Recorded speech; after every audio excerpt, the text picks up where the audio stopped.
Is the market crashing? Is the sky falling? That's what some people would have you believe, but let's dig into the numbers a little bit and see what's actually happening on the ground here in Grey County. The news outlines are certainly getting pretty intense, but what's going on right now on the ground in greybruce, it's really not actually that bad. We're certainly seeing a lot more homes come on the market. This has been a trend since May. More listings coming on, things are taking longer to sell, and that continued over into June. Sure. There's about 800 active residential listings right now in greybruce. Interesting note though, about 100 of those are new construction that have been on the market for about 100 to 150 days. So those are kind of clogging up and skewing some stats a little bit. The average sale price of a home in June was $671,000. That is down just slightly from $686,000 in May.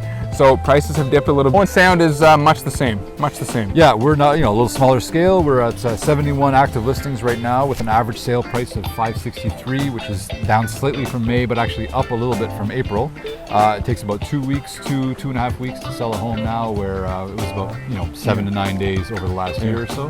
The average days on market about 2 weeks from the time you list to the time it sells. Right. It used to be 5 to 7 days, but now it's up a bit. And months of inventory is up to 3 months now, which is high for Owen Sound, which has always kind of been on the on the tight end of supply. We see right now on the ground homes under 400K are still moving pretty quick. They get a good amount of showings and a good amount of demand from pretty much anywhere you go in Ontario. Anything under 400 is going to be a good buy, right? Yeah.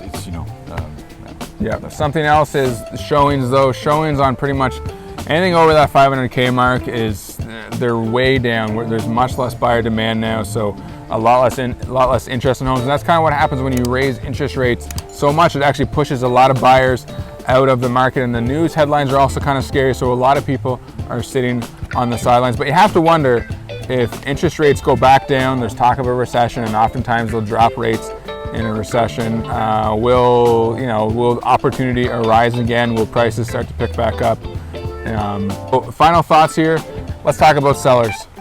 We're seeing sellers really pulling out all the stops, trying to make their homes stand out from the competition. There's so much inventory in a certain price range that they're trying, doing upgrades, doing open houses, doing extra little bits to get the attention. Price reductions. Yeah. Well, if you think about it, buyers gave everything they had really since the pandemic has started. Yep. Over ask, firm offers, letters. They gave it all, and they gave so much, and now it's time. Really, sellers got to do whatever it takes to kind of get that property sold. Yeah, coming back to a bit more balance in this market. Price it right. It's presented well.